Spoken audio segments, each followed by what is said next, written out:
Ready, last ready and start. इस पर आश्चर्य नहीं कि विधि आयोग की ओर से समान नागरिक संहिता पर सामाजिक एवं धार्मिक संगठनों से राय मांगने की घोषणा करने के साथ ही उसके विरोध में तरह तरह के कुतर्क दिए जाने लगे हैं।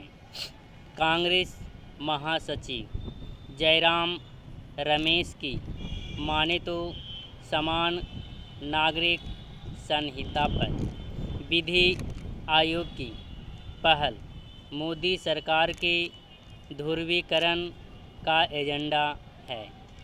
क्या वह यह कहना चाहते हैं कि संविधान निर्माताओं ने ध्रुवीकरण के किसी एजेंडे के तहत ही अनुच्छेद 44 में यह लिखा था कि देश के सभी नागरिकों के लिए समान नागरिक संहिता लागू करना सरकार का दायित्व है। कांग्रेस को इस प्रश्न पर विचार करने के साथ ही इस पर शर्मिंदा होना चाहिए कि स्वतंत्रता के बाद सबसे लंबे समय तक शासन करने के बाद भी वह समान नागरिक संहिता के मामले में संविधान निर्माताओं की इच्छा क्या पालन नहीं कर सकी।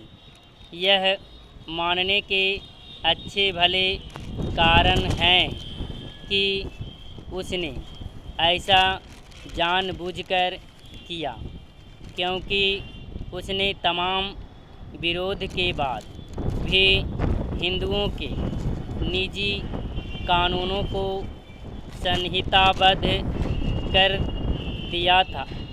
कायदे से तभी अन्य समुदायों के भी निजी कानून संहिताबद्ध करके समान नागरिक संहिता की दिशा में कदम बढ़ा दिए जाने चाहिए थे।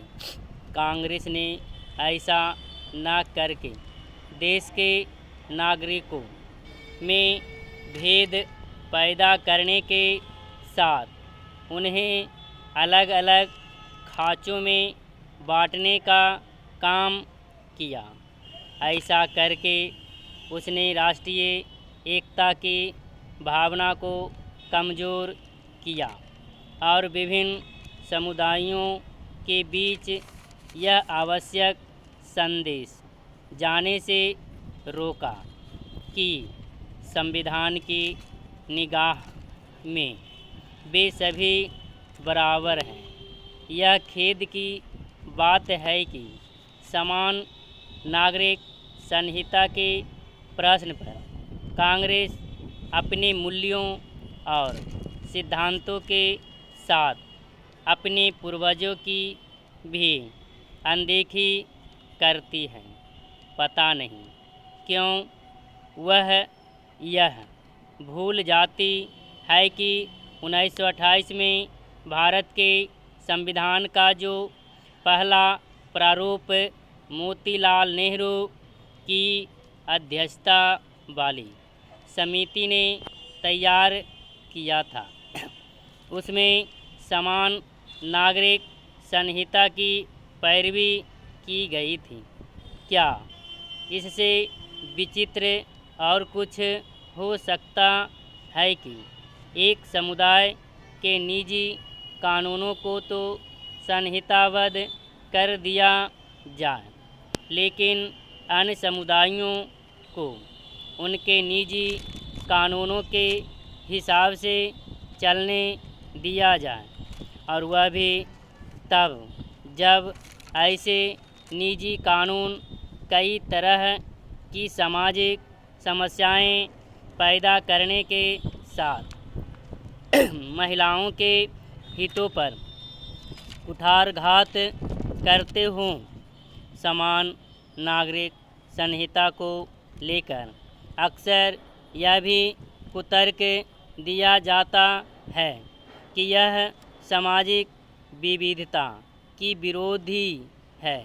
क्या समान नागरिक संहिता अपनाने वाले अन्य देशों और विशेष रूप से अमेरिका में सामाजिक विविधता नहीं है?